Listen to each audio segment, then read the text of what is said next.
So Boom Supersonic invited me to Mojave in California. I've never been to California. The plane is leaving the hangar at the moment. This is the last supersonic flight of the XB1. We're gonna do a lot of stuff today, so stick around. But first, it is almost time. Test pilot just came out and the walk around is commencing.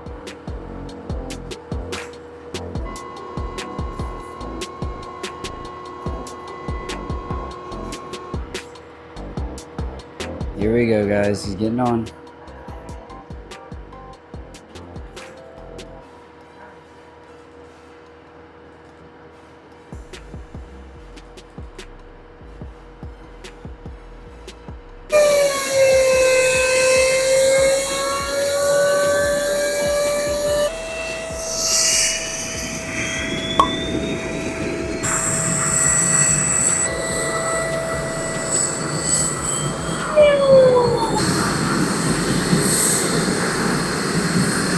So not quite as quick as I thought it would be, but we just watched the T-38 and the XB1 start up. Now we're walking somewhere where we can watch it actually take off. Look, like there's so many just cool planes and hangars and like something to build like a rocket and then just cool stuff everywhere here. It'd be awesome to go on a tour, but this takeoff is about to happen for this plane's final flight ever. So let's get right to it. Okay, so we have arrived kind of where we're going to be spectating this whole event. Now, will we be able to see it when it is supersonic? Maybe. It is pretty clear. That would be incredibly cool. So I think their idea is twofold today. I forgot what the first thing they were trying to get is, but they're trying to get a picture essentially. I'm just going to say it very simply because I don't know all the technicalities of kind of like the shockwave type of thing around the plane. The first time this went supersonic, there was no noticeable supersonic boom on ground level, which is where we are. So it'd be very interesting to see if that is true. There's no noticeable boom, because that would be interesting for being able to fly over land supersonic commercially. But the plane's gonna taxi out here. I kind of wish we could have been close to it when it was taxiing, but it should taxi close to us.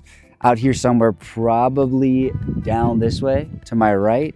And then it should take off essentially right in front of us. So it's gonna be very loud and very cool.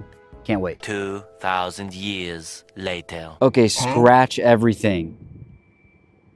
I saw a Virgin Galactic sign, but I did not think we would be that lucky. That is the Strato launch. The literally world's biggest plane. Bigger than even the AN-225 when it existed. That is like the double fuselage. That is insane. If I can get closer to that, I'm gonna try. I had no idea we'd be able to see that.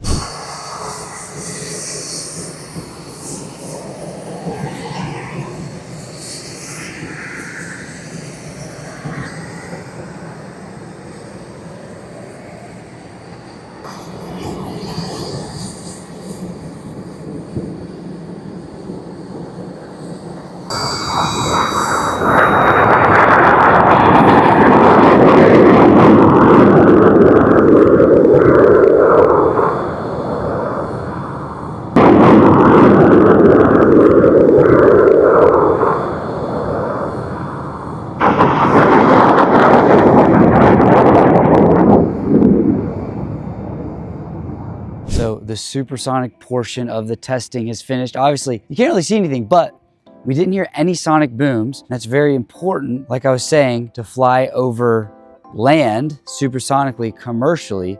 Now, they kind of made it sound like the technology is more in understanding what speeds and altitudes you need to fly at to not create that audible sonic boom from the ground, opposed to like the X-59, which was more designing the plane so that the sonic boom it creates is not as noticeable, I guess. Anyway, the plane is about to land. I'm sorry, I kind of screwed up the takeoff. That's my bad. We'll try to get the landing on video. I did get the takeoff, but just not as early as I wanted to. Some other jet was coming by and it was kind of distracting me. We'll get the landing and then we're gonna be able to walk around the plane with one of the engineers, ask him some questions, hopefully just kind of get his perspective on everything and kind of have him explain some things to us. And then I get to fly in the simulator for the XB1, the official simulator, and I get to sit in the cockpit. So I am incredibly excited for that. Stay tuned.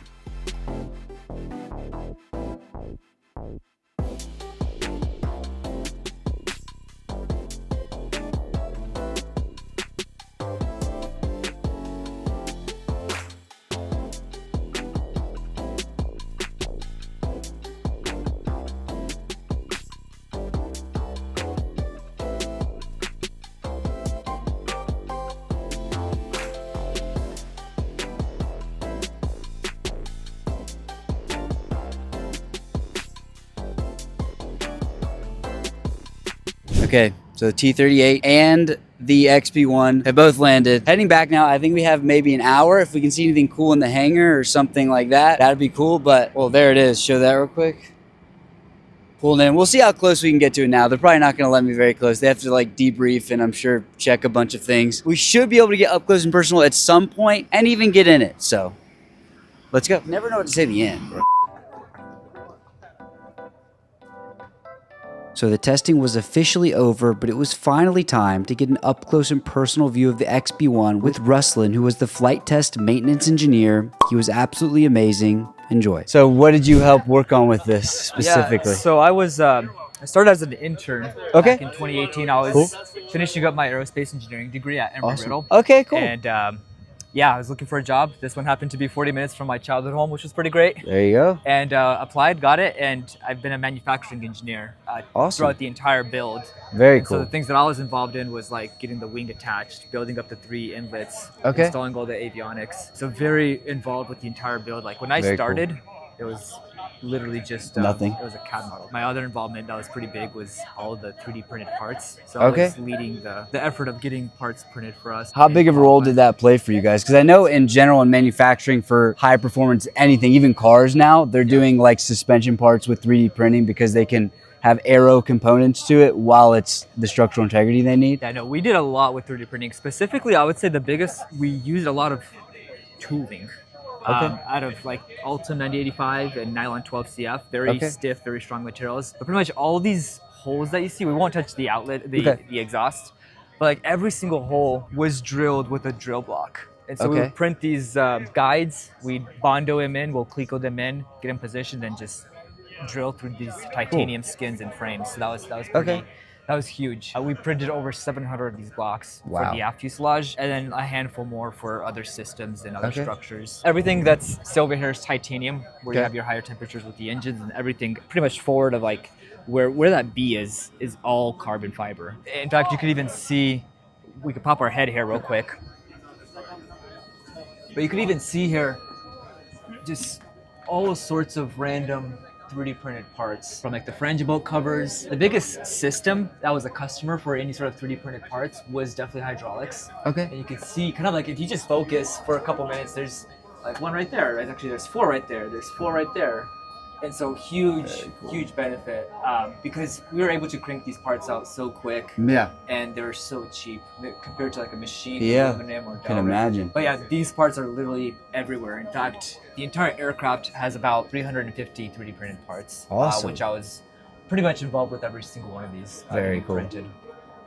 But yeah, that was a pretty big role just for the entire build. And how does the I know obviously like this part of the aircraft isn't getting nearly as hot as back there, but how does the carbon deal with heat? You know, carbon does pretty decent with heat, like not compared to titanium. Yeah. Titanium is going to be better. But in terms of like, could it take the heat, especially with the speeds we're going at, you know, Mach 1.2 or so, like your stagnation point temperature isn't going to be that significantly crazy higher. Yeah. But I mean, when this carbon's being made, like you're laying it up, you're putting it in autoclave, like it's seeing some pretty significant temperatures, like upward of 350 degrees. Okay. At Boom, we used MMP, which is like a materials department that would allow us to test different materials and ensure that, hey, the batch of carbon that we're using here is actually going to, you know, has the correct allowables. Okay. And that would be fed into the engineering team, specifically the stress and the analysis guys. What do you think is going to be the biggest issue with scaling this up and actually getting the Overture flying? I think it's just like the whole idea of making a production line. Yeah. I know like the example that I know of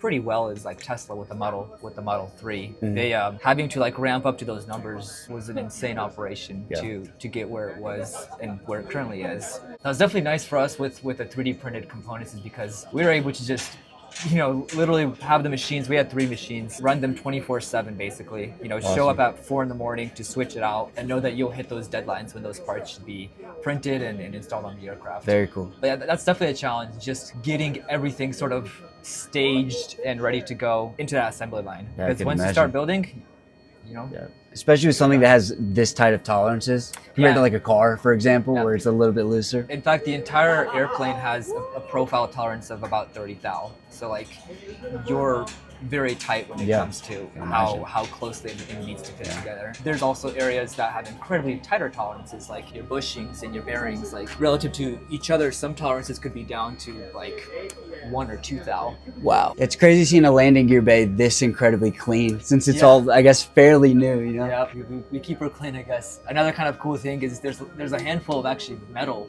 3D printed parts on here too. Okay. In fact, if we just turn around, careful to not hit your head, we'll get out of the gear bay here. There's a louver right there. That's essentially, that was printed out of titanium. Very and then cool. we went ahead and heat treated it for Awesome. For strength purposes. Cool. Vertical tail, that's all carbon fiber. Wing is carbon fiber. In fact, everything but one spar at the very back is carbon fiber, and that last one is titanium.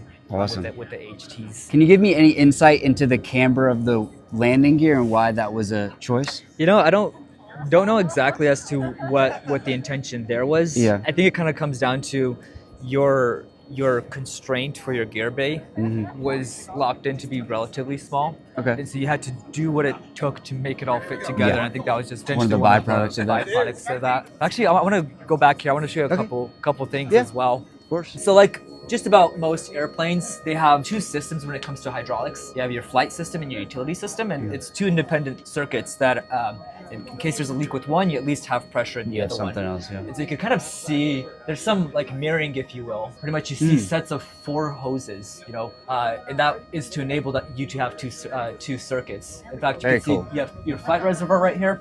Yeah. And then you also have your utility reservoir right here. Both are essentially serving the same purpose. The airplane could fly with just one of those if absolute, Awesome. things went really bad. This actually right here is what's called your up lock. And so this is, you could see here on this gear, you have a little roller. And as the gear is, getting stowed away, it clicks into that up lock.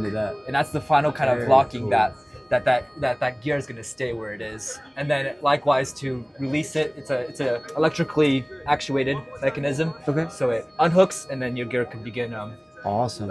extending. That's very cool. I feel like I could just look around in here all day and see something new every time you turn your head. There's this right here is an ECS duct. So there's we'll go to the other side, but there's a scoop that intakes a whole bunch of air.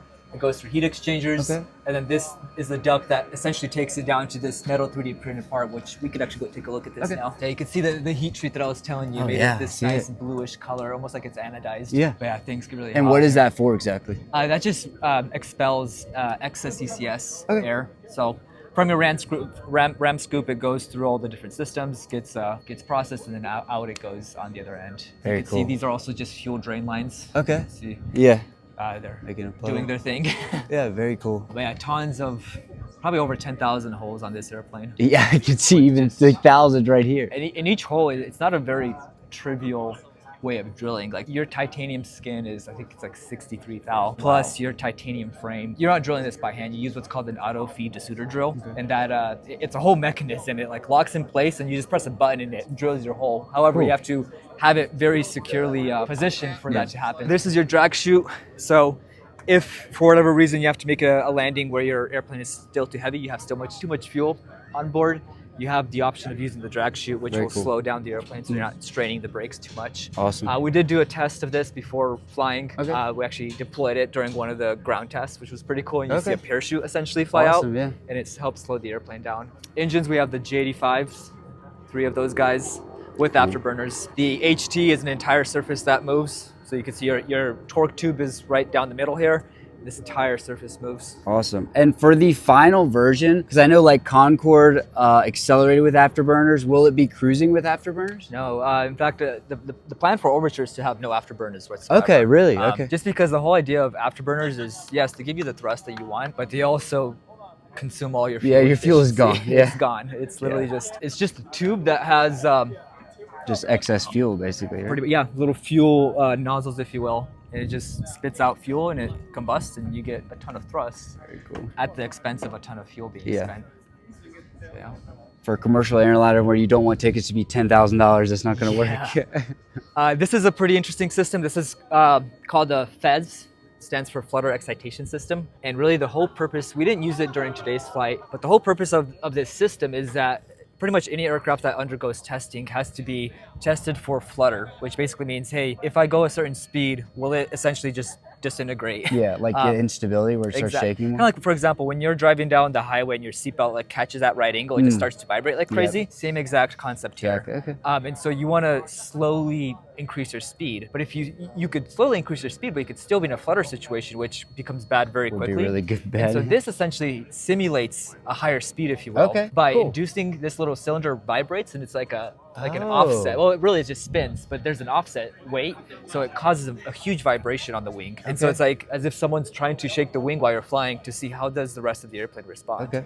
And if it starts to become undesirable motion, you can just turn it off and all of a sudden you're safe, you're good. Gotcha. And so this is a very important critical system that we needed in order for us to expand the envelope. Otherwise, you could be going faster, and then all of a sudden you could have some big trouble. In fact, there was a handful of airplanes that during their flight test, I believe it was like the Mirage, might have been the F1, we have to look it up, but during one of those test flights, they encountered flutter, which was loss of life and aircraft.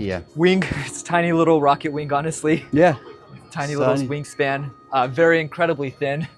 No fuel on the wing, just wing spars. You have a couple XLs, strain gauges along the roots down there. And then this right here, auxiliary door, you can see that's actually another 3D printed part. Oh, cool. You can see like that color right there. Awesome. Inlets going to the engine.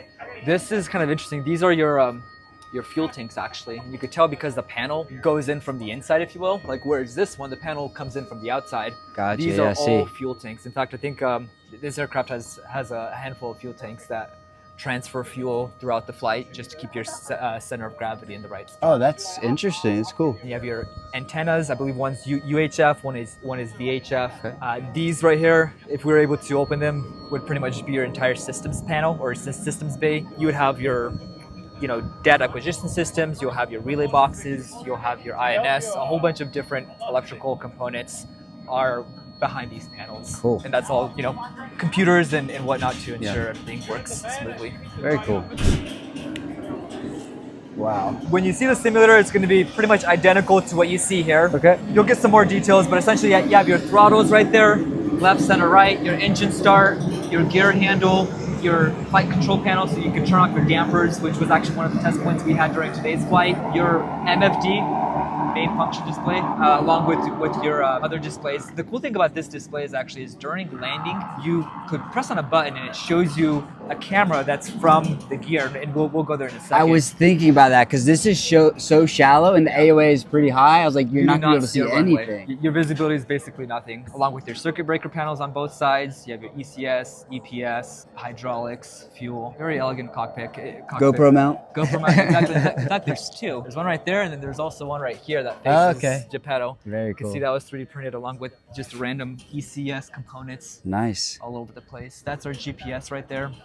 Very cool. But yeah, you're completely right. The visibility outside this thing is like nothing. I saw these windows too. Those are interesting as well. Yeah, I guess you'll see the tower as you're flying by. Yeah. That's kind of any questions here? Very cool. Not really. I mean, it's very simple seat back as well. Yep. Very cool. What's that like metal thing? Yeah, right so that's there? that would be used for like bailout. So if there's a situation where the aircraft, like the pilot needs to jump out, he would essentially click that stick into that carabiner hook is what it looks like. And that would allow the airplane to depart from him, and he could essentially open the canopy and jump out, if you will. Gotcha. And so that's kind of to control the airplane in the way of like, hey, I want the airplane to go this direction while I get out the other direction. Gotcha. Is the intention there. All right, so yeah, this is your nose landing gear. Yep. And this is what I was talking about earlier with that MFD. You press a button and it allows you to essentially see what these cameras are seeing. And the reason there's two is because you have a primary and then you have a backup. And so it's kind of funny because the intent of having two was because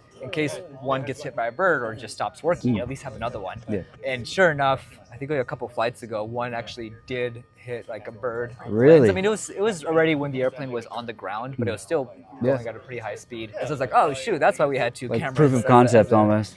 as a backup.